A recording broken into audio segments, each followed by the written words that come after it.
Magandang araw po. Ako po si Brother Bong Abansenya from Mila Orward dito po sa Naga Philippine Steak sa probinsya ng Camarines Sur. Ito po ang aming kabuhayan, ang pagtatanim ng mga gulay, lalo na po ang pagtatanim ng talong. Makikita nyo po sa aking likuran, ito po ang aming talungan na kasalukuyan mayroon kaming 2,500 na puno ng talong at naghahanda na rin kami sa aming pagtatanim ng bagong batch na ang target namin ay makatanim ulit ng mga 8,000 na puno.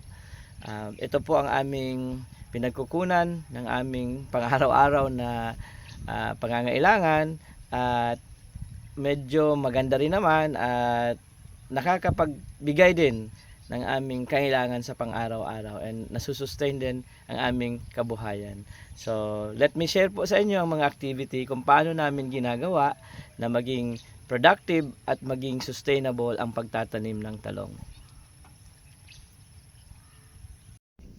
Ang punla po namin ay nakatubo na o seedlings na at direkta na itong itinatanim sa lupa. At pagkatapos maitanim, kailangan itong diligan. Isa sa mga innovation na ginawa ko ay ang pag-customize ng pandilig sa mga bagong punla na kung saan dapat ang tubig ay medyo mahina lang para hindi siya ma-damage. So ginagawa po ito sa loob ng 3 araw o hanggang ang punla ay mabuhay na. After 3 days, pag ang mga punla ay buhay na at medyo mainit pa rin, kailangan naming diligan sila. So ginagamitan naman namin ng rain irrigation system. Pero itong pangdilig na ito, kinakailangan niya ng diesel pump.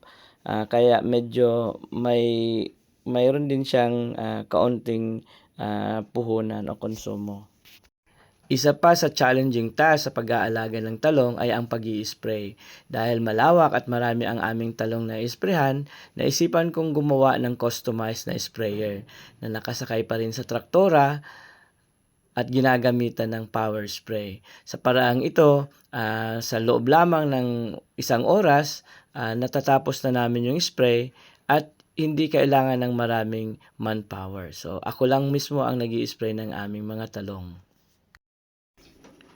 Ang nozzle ay ina-adjust namin depende sa laki ng mga tinanim para mabigyan ito ng tamang volume ng spray. At ganun din, pagka malaki na siya, nililipat namin ang posisyon ng spray sa gilid para mas maging epektibo ang pag-spray ng mga chemical. Gumagamit din kami ng power tiller para ang lupa ay mabaliktarin at itapon sa puno ng talong. Nang sa ganitong paraan, mas maging matibay ang kanilang puno.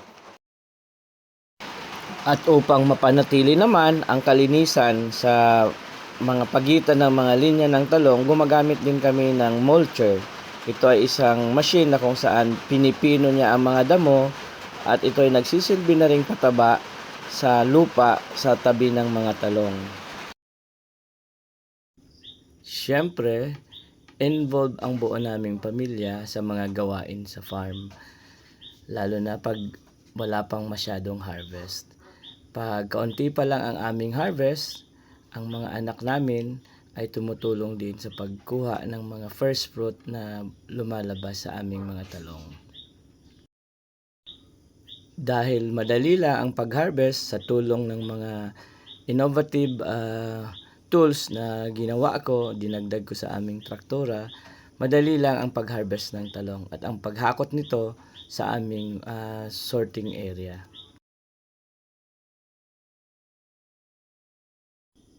Pag marami na ang harvest ng talong, doon lang kami kumukuha ng mga on-call sa aming mga kapitbahay para makatulong sa pag-harvest, pag-sort at pag-bag ng talong.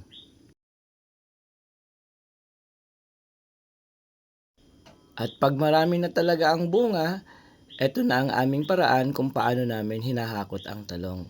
Minsan may mga bisita kami na pumupunta dito at gusto ring tumulong at ma-experience kung paano mag-harvest ng talong. Dahil sa mga paraan at mga kagamitang ginagawa ko na kino-customize ko para mapadali ang trabaho, Sadyang madali lamang ang pag-harvest at hindi ito nakakapagod at ganoon din mabilis ang aming pag-harvest ng talong dahil twice a week ang harvest ng talong. Ayan, at enjoy talaga ang aming mga bisita sa pag-harvest ng aming mga talong. At dahil nga sa aming mga customized na gamit, mabilis at madali lang na nadadala o nahahakot ang aming mga na-harvest na talong papunta sa sorting area. At dito sa sorting area, dito na namin kinaklasify ang mga talong sa Class A, Class B, Class C at Reject at inilalagay sa bag at inihahanda para sa delivery sa market. Ayan, at handa na ngang i-deliver sa palengke ang aming mga talong. Nakabag na ito. Sana nag-enjoy kayo sa maikling video na to sa pagbahagi namin kung paano ginagawa ang eggplant production. Salamat!